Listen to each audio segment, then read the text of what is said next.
This is the Prime Sports Horse Report on Prime Sports Network. I'm Greg DePalma. He's John Hardoon. John, how you doing? Good. How are you? I'm doing good. Why not? It's not next week, but it's this week. Next week's going to be awesome. Next week's going to be a 4-day extravaganza like we've never seen before.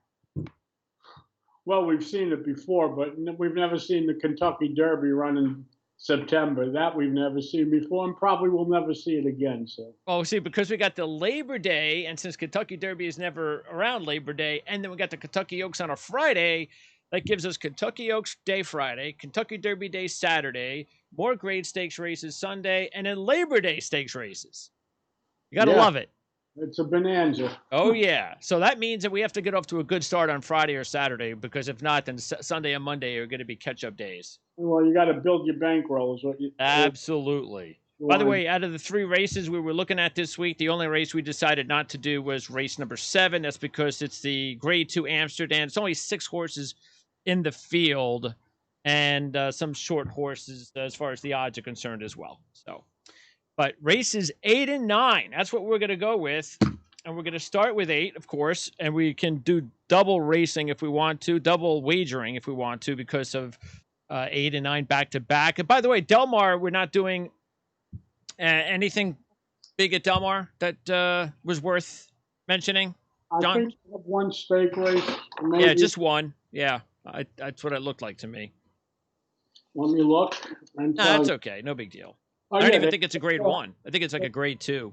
They have the Pat O'Brien. Yeah, it's a grade 2, I think, right? Yeah, but it's also winning you're in for the dirt mile at the Breeders' Cup, so it does have some significance. Okay. All right, but instead we go 8-9 at Saratoga, and I know we have a little bit of a difference of opinion here, but to me, this is one of those races where, and I completely understand where you're coming from, because there are so many horses to choose from in this race, like 8 out of the 11 horses, that obviously that makes it very difficult to handicap. But for me, because there's no heavy favorite, that means that if we can actually get it right, there's an opportunity for a pretty decent payout. Yeah, we have another problem. There's a weather situation brewing. So, if the track is sloppy, who knows? Because some of these horses never ran on a wet track. Every wet track is different. So, that could have something to do with it. But we're just going to play it like it's fast, because they're going to seal the track tonight. So even if the rains come, it's not going to affect it unless it rains during the day. And chances are, I think because look, obviously nobody's going to, unless they have to go on vacation and they have to place a bet tonight or early tomorrow. The fact is that the chances of rain early are pretty good. Yeah. Now, whether it rains during the race, that's a different story. It's supposed to, the longer the day goes, the less chance of rain. So that's good. But the course, the track should be wet. Up pretty easily. It dries up pretty fast. That's good. All right, let's start with the one Everfast, and I really don't see anything here with Everfast. This is one of the only horses in the field that I just don't think has a shot. You're right. He has 0 chance. Move on. All right, now the 2 is Whitmore, and Whitmore is a horse that we've talked a lot about over the last few years, 3rd in the Breeders' Cup sprint race. And look, old horse. This actually is the oldest and most experienced horse in the field, but he's not slowing down at all. 35 races, over $3 million, 24 to 29 in the money, winning 2 out of the last 3 races, 2nd or 1st in the last 4. Those are all this year, and back-to-back 6s. Yeah, last year he had a 4, a 5, and a 3. He's yet to run it this year, so maybe he's losing a step. But if the track is off, he doesn't mind it, because last year he has a 4 and a 5 on it. Listen, this is a horse you always have to respect. He's 28 out of 35 in the money. That's pretty impressive. Yep. I mean, he runs in graded stakes, grade 1s, grade 2s. So he runs against the best horses there are. He's going to be the favorite. And I don't know if you want to bet a favorite in this race, but he certainly has a chance. Yeah, I'm not going to be taking him, but he's like he would definitely be a backup plan. And who knows? I mean, if the odds are better than we think, which I doubt, that would be a different story. Right now at 7-2. The 3 is Lex Etonian, a 10-1 shot. This horse, now it's interesting because when I looked ahead at the 6, who's 4-1, it's almost like a very similar line as far as the sheets, and yet one's 4-1, one's 10-1, because you look at the three, and the last three races are a 7, a 4, and a 21. The six last three races are a 7, a 12, and a 3. The 6 has got a couple of clunkers. The 3 has a clunker, and yet one horse is 4-1 and one horse is 10-1. It's kind of why I bring this up, because I like the odds of the 3 horse. I'm not going to put the horse in my exacta, but at 10-1, I could definitely understand why someone would want to. And when we talk about the 6 in a few minutes, I just think the odds are a little bit too low. And this is the reason I wanted to point that out. Well, one horse is trained by Chad Brown, and one horse is trained by Jack Sisterson. Yeah. From Sisterson, but he's not Chad Brown. No. Another thing about Lexicon, if you cover up that 4 that he ran at Churchill 2 starts back, Yeah. He's got a lot of slow races. I mean, I understand he's 4 and he has a license to improve, but I don't think he's running the 4 tomorrow. Sure. Yeah, I don't like either the 3 or the 6. Okay. But that's why I wanted to compare it, because I was thinking, hey, if I'm going to take one of these horses, I would go with the 3 because I'm getting better odds. Yeah. Okay. That's true. All right. Now the 4 is going to be one of my horses in my exacta. That's Funny Guy, a 9-2 shot, Rosario on board. He's having a nice year. I like the fact that you got a horse that's 2 for 2 at Saratoga, winning, 2 for 2 in the money at this distance. And if it is an off track, he's won both races on off track. So I like all of that combination. And of course, I love the fact that in his last 3 races, he's gone from a 10 to 2 6s to start 2020. And both of those were wins. Okay. I mean, nothing wrong with that. And the interesting thing is Rosario has ridden about 3 or 4 other horses in this race, including the 2 horse Whitmore, who's a morning line favorite and opts for this horse over the 2. So I found that a little interesting. The horse would have to run a new top, but guess what? He's eligible to run a new. He's a 4-year-old that's lightly raced. He could run a 4 or better off of this line. And that being said, he's certainly a major player here. Yeah, I mean, if you look at it over the last 8 races, he's had 1 race where he didn't finish first or second. All right, let's go to the 5, True Timber, and another horse that, look, he ran a 4 back in December in the Cigar Mile, but this horse has not won a lot of races. 4 out of 25, and the 4 was really just a one-off, it seems. Well, yeah, you're probably right, but I don't like this horse either. I mean, he was trained by Karen McLaughlin, and then he was taken over by Sisterson. Again, here's another Sisterson horse. He's good, but he's no Karen McLaughlin, so I would be surprised if we see anywhere near the 4. I don't particularly like him. The only good thing about him is he's 20-1. Okay, now comes the 6 that we talked about, a 4-1 shot. And this is going to be, those odds are going to stay low with Ortiz and Brown, 1 for 1 at Saratoga, the 3 in November that we talked about, coming off a 7 at Belmont. Yeah, you cover the 3, and he really has nothing. I mean, let's really be honest about it. I don't like this horse. And at 4-1, I don't think you want to play this horse. Okay, next up is the 7. And this was definitely a horse that I'm thinking of just throwing into one of my exactas because I like the odds. So I think it's a decent long shot. At 11 months off, came off of that, ran a turf race. Things didn't go well. Back on the dirt, ran a 9. So if he moves forward in this race, which I would have to bet on at 20-1, then it's interesting because he's 6 out of 7 in the money on a fast dirt track. Nothing wrong with this horse. This is a good read. He had trouble in his last race. The race prior to that was a turf race. Then last year he had a turf race. And, this horse could certainly run a 6 off of this line. And I like this horse here. One of the horses that I like at a price. He's also getting weight from the rest of the group. I think this horse is live here to run well. Yeah, matter of fact, if you look at it, he ran a 2 to begin 2019. And then on his way to the Derby, the Triple Crown races, he had a 6 and then a 9 and then a 9 and an 8. And that's okay, especially with the Derby and Preakness. We know how crazy those races can be. And then came the 11 months off after a 6 on the turf. So, yeah, I mean, at 12-1 odds, why not? And by the way, this horse was second to the 4-to-1 shot complexity in the last race. Okay, Good. next up is Firenze Fire, another solid horse.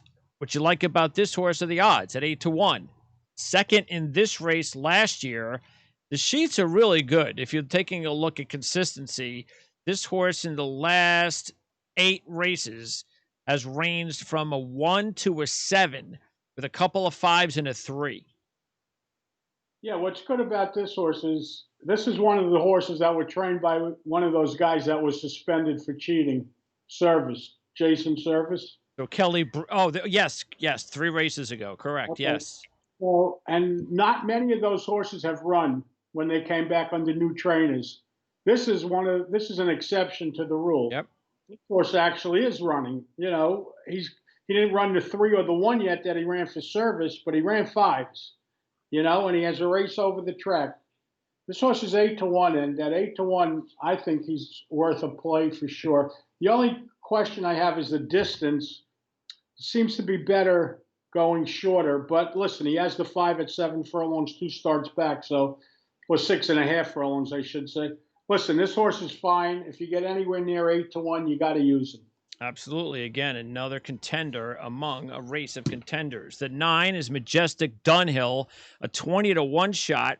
And even this horse is interesting. I'm not taking this horse in any way because I like the other long shots. But if you just take out those turf races, which are the last 2 races coming in, you went from a 10 to an 8 to a 5. That's not bad either. But and he had a 5 last year. So yeah. What?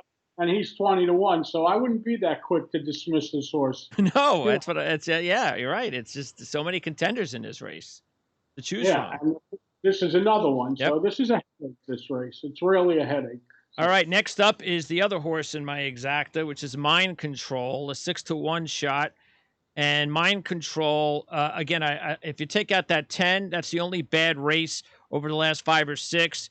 You got 2 6s, you got a 5, you got a 2, you got 6-1. Those are good odds. 2 wins and 3 trips to Saratoga, 4 out of 7 at this distance, and even 1 win on an off-track situation. So I just look, if I can get 6-1, I'm pretty happy at Mind Control.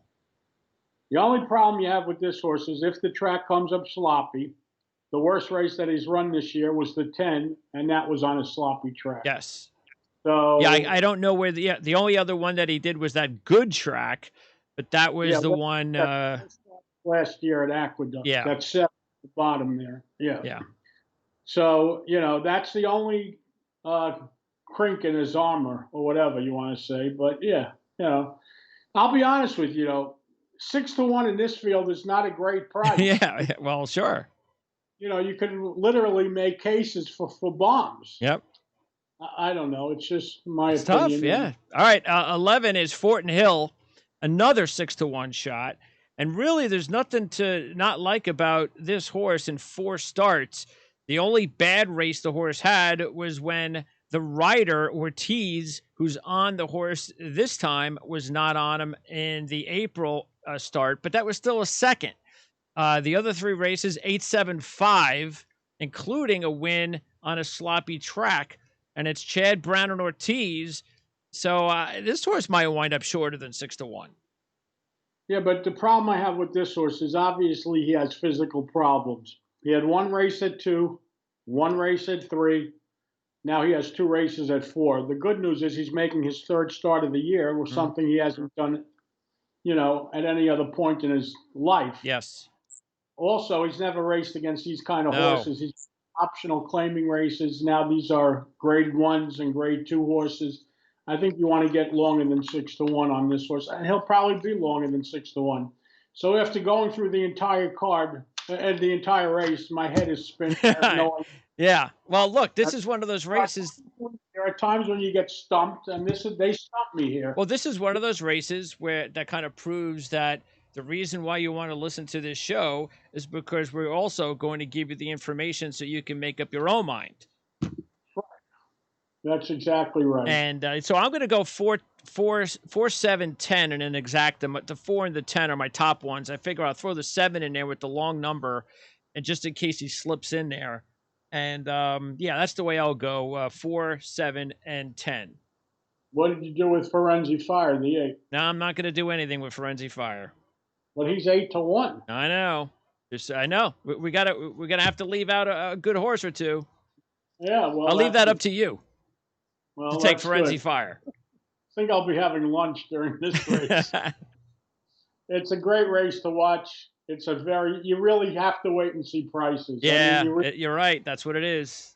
I mean, it's all about prices here. I don't want to bet complexity if he's less than 5-1 to 6. I don't even know if I want to bet him anyway.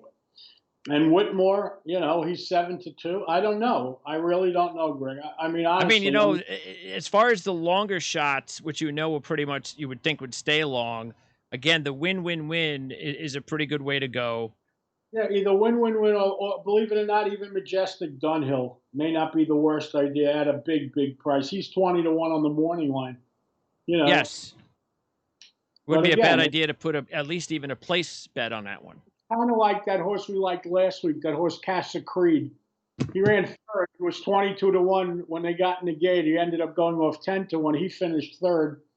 It was a horse that we said you want to definitely include in your tries and supers. If you remember, that horse had the 2 7s. Yes. I don't know if you. Yes, now I remember. Yes. And he ran third. He just missed second by a little bit, but so it's kind of the same thing here. I would try to get the 7 win somewhere in it, or the 9 Majestic Dunhill somewhere in it. But it's a difficult race. Yeah, and it's probably not even a bad idea. To say, you know what? Maybe I'll take the 7 that win and double them. Put a daily double on one of these horses in race 9, and because race 9 not as crazy as race 8. Yeah, but the only reason it's not as crazy is because there's only 8 horses in that race, and you could make a case for 7 of them. Here you had 11 horses, and you made a case for 10 of them. So all right.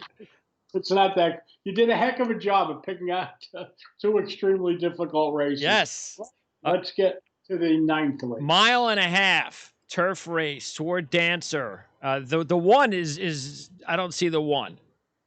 No, the 1 has no shot. All right, now the 2 is your horse from the last time Aquaphobia raced. You picked this one. This was the one that was about what, 12-1, I believe, 10-1. Yeah, he paid $22, I think. Yeah, so this was a good pick. This was the Grade 1 race at Monmouth. Right. And now this is different because he comes over to Saratoga where he's never won. And let's see. Yeah, back-to-back 8s after a 6 in the race in May. What do you think? The odds are now 4-1. That's also a lot different. Well, I don't believe he'll be 4-1. I think he'll go off longer than that. But he's coming off of a win in a Grade 1 stake, the United Nations. He could certainly run the 6 off of the 8s, and that's what I think he's going to run. All right. So does that mean you're going to go ahead and probably go with put him in one of your picks? Yeah, let's go through the rest. All right. The 3 is Marzo, a 10-1 shot. The best this horse has done is an 8. That was 1. Yeah, 1-8. That's it. So I don't really see much in this horse. No, I agree with you. All right, the 4 is Channel Maker. Now, Channel Maker's had some good days, but the good days seem to be behind Channel Maker. Take a look here. You had that 5 and the 4 a couple of years ago, but this year the best Channel Maker could do is an 8. Also hasn't won in a while. Yeah, but he did have big trouble in his last race. Last year at Saratoga, he ran a 7 and an 8. The year before that, he ran 2 7s at Saratoga. The good thing about this horse is that if the rains come in the turf, they're not taking this race off the grass. It's a Grade 1. So if the turf course comes up, like a quagmire or real mushy, this horse can handle it. He's running well on. He has a 5 on it 2 years ago. He has a 7 on it at Saratoga. I wouldn't be too quick to dismiss this horse. I think he has a shot. All right, Channel Maker at 6-1 right now. Corelli. By the way, he could handle the distance as well. Channel Maker, yes. Yeah. He's 4 at 8 with 2 wins at this distance. Okay. Corelli, a Rosario horse at 6-1. Corelli was 3rd to Aquaphobia in that Monmouth race, and that was the best race for Corelli. Ran a 7, and I believe that was only the 2nd race in the States for Corelli. It was his first time he was on LASIK, so keep that in mind. That's important. You know, when you get Lasix, you have a license to repeat or improve off of it. Horses that got Lasix do their best running first and second time on it, and that's this horse's case. And he gets Rosario also, so that's another What are plus. these numbers in parentheses? Where do you see Oh, you don't parentheses? have that on yours? No, last No, year. by the name of the horse. Oh, which horse? Oh, Corelli? all of them. They have these for Corelli has in parentheses P1. Channel Maker has E5. Oh, you're looking at pace figures. Okay. Are you looking at advanced PPs or ultimate PPs? Ultimate PPs, yeah. Yeah, those are pace figures. Where they're going to be in the race. Oh. Early and late in the race. Okay. All right, so Corelli at 6-1, just one win in 10 on turf. But like you said, maybe a license to repeat the 7 or move forward. The 3 is Cross Border. You don't like the 3-1. You got Maker and Ortiz. By the way, Maker's got 3 horses in this one. You said the 3. He's the 6. Oh yeah, the 6 at 3-1. Yeah, the other way around. Saratoga 5 for 5 at Saratoga. Wow. That's pretty good. That's very But good. the only thing about Cross Border at 3-1 is the best race Cross Border's had is a 9. Right. So he's reverse Berry. He looks real good on paper. And last time he didn't even win. He was DQ'd into the win. They took down the 8 horse who won this. Who's in this race? Sadler's Joy. Right. Right. And they put at 3-1. I have to play against this horse. This is going to be my pick. Pedro Cara. I'm going to do a win and a place bet on the 10-1 shot. Pedro Cara. Only one race in the States, but that was a solid second. Ran an 8 in that race. And this horse is generally, actually, this is also the youngest horse in the field. Velasquez in motion, that's the combo. 8 out of 10 in the money lifetime with 4 wins. Listen, and here's the interesting thing. The 8 that he has at Belmont last year is when he came in from Europe or wherever he was, and they put him on Lasix. Here's the knock on the horse. He's coming off of a layoff of over a year or close to a year, and now he's being asked to run 1.5 miles his first race back. You know, that's not easy to do. He's got the race in February. Oh, he's got a race in February, yeah. Yeah. How can we? But it was at Doha. This is his first race back in the States. It's only the second race in the States ever. Right. Well, he has that 8 last year, and now he's back on Lasix. This horse is fine. He could certainly run the 8 or better. No question about it. And then the favorite, Sadler's Joy, a 5-2 shot. Sadler's Joy is this is the richest horse in the field. And it's coming off back-to-back 8s, 3 8s in the last 4 races, and would have won the last race, except he got DQ'd, as you mentioned. Right. You know, he runs well at Saratoga. Last year he ran a 9 and an 8. The year before that he ran a 6 and an 8. You know, this horse is fine. The only knock on him is 5-2. Yeah, I mean, if you think about it, and that's the reason I went with the 7, is the 8 and the 6, the 3-1 and the 5-2. They're the heavy favorites, and the best they've ever run in the last couple of years are 8s and 9s. Right.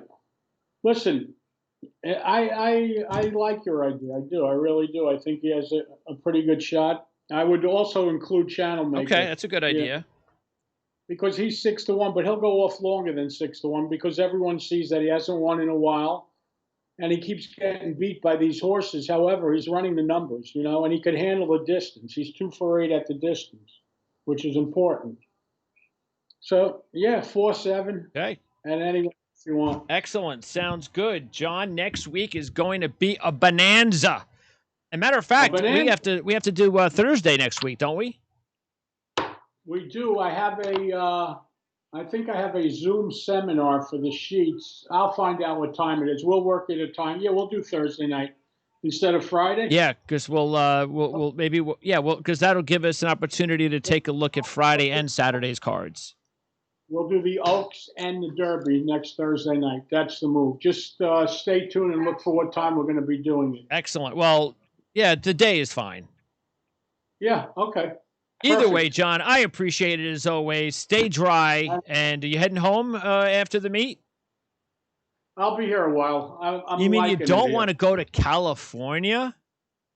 No, I'm done with California. I'll either be going back to New York or staying here. I had enough of California. Yeah, I would think so. Anyway, Thanks, Fred. John. Be Take well, care. and we'll talk Sounds soon. good. You Thank you. got it. All right, that's John Hardoon. And before I let John go, well, actually, before I go, let's take a look. Actually, what I want to do first is that 7th race. The horse. See, one of the other reasons we decided not to go with the 7, besides the fact that you only have 6 horses, and 5 out of the 6. Actually, what do you got? 4 out of the 6. The odds are kind of low. And the only 4 in contention are those horses, the 1, 2, 3, 4. The 2 right now is the favorite, and that's probably the best horse because the 2 has 2 races, a 10 and a 6. They're both wins. So the 2 is going to be a short price, probably going to go off as the favorite. The 1, 15, 14, 10, but then in the Bluegrass, 15 hasn't raced since. The 3, the best the 3 has got is 2 8s this year. So none of these horses is even a 7, and the 2 has got a 6. So that's why the 2 makes the most sense.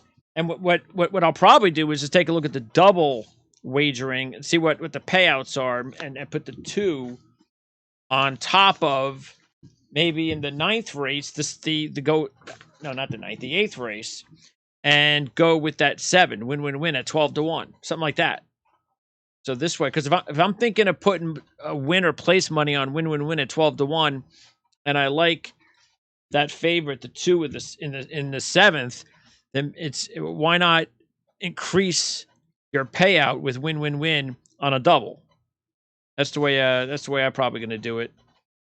And again, I want to make sure that the double payout's good enough, but I can't, I would think it would be. And also that'll give me an indication what the pools are in advance for race number 8. So, yeah. Anyway, so that's the deal. And next week, wow, we have some really good racing next week. It is going to be huge. We'll be on the air Thursday.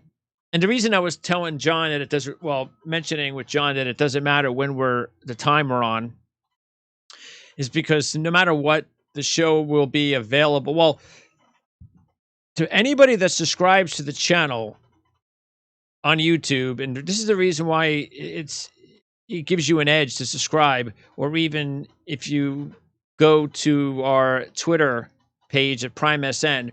But YouTube is even more important because sometimes I won't tweet out the show until after the show is posted on our website at Prime Sports Network. When the show is available on YouTube is usually within 20 minutes after I do every show. So once the show is posted on YouTube, it's the first place it's going to be available. You find out right away by subscribing, and boom, then you can find out what we're talking about.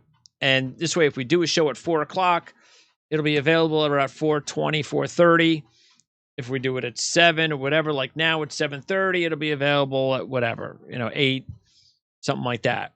Whereas if you wait for us to tweet it out, which will be around 9 o'clock, then you'll know, okay, it's now available both on the website at primesportsnetwork.com and also on our YouTube page.